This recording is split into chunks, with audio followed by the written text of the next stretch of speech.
नाजरीन, आज की इस वीडियो में हम आपको बताएंगे जब एक बेटे ने अपनी मां को जिंदा कब्र में दफन कर दिया तो फिर क्या हुआ, क्योंकि ये जानना बहुत ही दिलचस्प है, इसलिए वीडियो को आखिर तक जरूर देखिएगा और अभी से ही एक लाइक जरूर कर दें। और अगर आप चैनल पर पहली बार आए हैं तो सब्सक्राइब करते हुए बेल आइकन को दबाना बिल्कुल न भूलें, ऐसे ही हैरान कुन वीडियोस बर वक्त पाने के लिए। दोस्तों, किताबों में आया है कि एक नौजवान बहुत ज्यादा बीमार हो गया तो उसकी माँ ने नज़र मान लिया कि ए मेरे परवरदिगार, अगर मेरा बेटा सेहतमंद हो जाए तो मैं 7 दिनों के लिए दुनिया से चली जाऊंगी। चुनांच अल्लाह तबारक व तआला ने उसके बेटे को शिफा अता फरमा दी और उसका बेटा ठीक हो गया, लेकिन वो औरत अपनी मिन्नत पूरी न कर सकी। फिर उसके बाद ख्वाब में देखा कि कोई बुजुर्ग फरमा रहे हैं कि ए खुदा की बंदी, अपनी नजर पूरी कर ताकि खुदा के आगे पास कुर्सी से महफूज रहो। नाजरीन, याद रहे कि मिन्नत मानना इस्लाम में जायज है मगर शरीयत के दायरे में हो। गैर शरई मिन्नत मानना दुरुस्त नहीं है और जब मिन्नत पूरी हो जाए तो उसको पूरी करना वाजिब है, यानी मिन्नत का पूरा करना शरई एतबार से वाजिब होता है।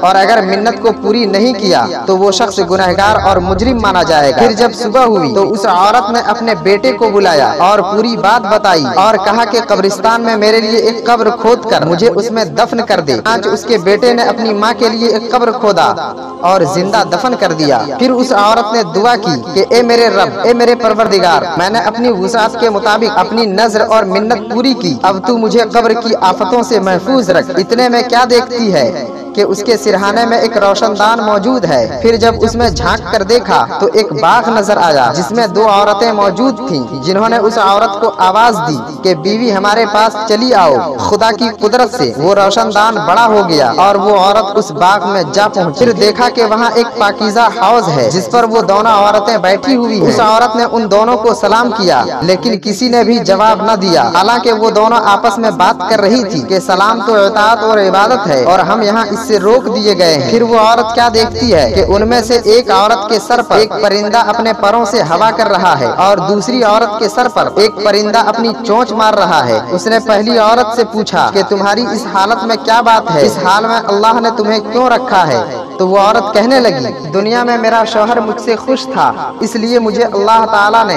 ये नेमत अता की। दूसरी औरत से पूछा, तुम्हारी इस सजा का क्या मतलब है? तो वो औरत कहने लगी कि मैं दुनिया में नेक थी, परहेजगार थी, जिसके बदले में मुझे ये बाग मिला और मेरा जब इंतकाल हुआ तो मेरा शौहर मुझसे नाराज था इसलिए मुझे ये सजा मिली है। लिहाजा तुमसे दरखास्त करती हूँ कि जब तुम दुनिया में दोबारा वापस जाना तो मेरे शौहर से मेरी सिफारिश कर देना कि वो मुझे माफ कर दे। चुनांचे जब वो औरत 7 दिनों के बाद बाहर आई, उससे मुलाकात करने के लिए लोग जौक दर जौक आने लगे और उन्हीं में से उस औरत का शौहर भी आया।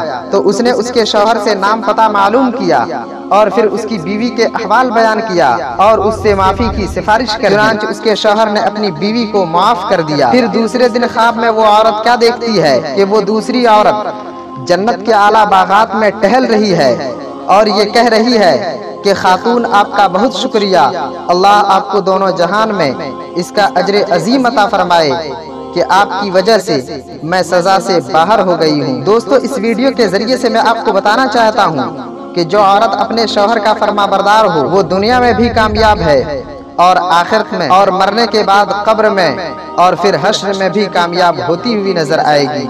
इसलिए मैं बहनों से गुजारिश करता हूँ, इसलिए मैं इस्लाम की मुकद्दस शहजादियों से गुजारिश करती हूँ कि आप अपने शौहरों को नाराज न रखें, हमेशा उनकी रजा तलाशें। अल्लाह की बारगाह में दुआ है कि परवरदिगार तमाम बहनों का घर शादो आबाद रखे। दोस्तों, मुझे उम्मीद है कि वीडियो आपको पसंद आई हो तो दिल से लाइक करते हुए दोस्तों अहबाब को शेयर जरूर कर दें और अगर आप चैनल पर पहली बार आए हैं तो सब्सक्राइब करते वक्त बेल आइकन को दबाना बिल्कुल ना भूलें, ऐसे ही हैरान कुन वीडियोस बर वक्त पाने के लिए। फिर आपसे मिलते हैं अगली वीडियो में, तब तक के लिए अल्लाह।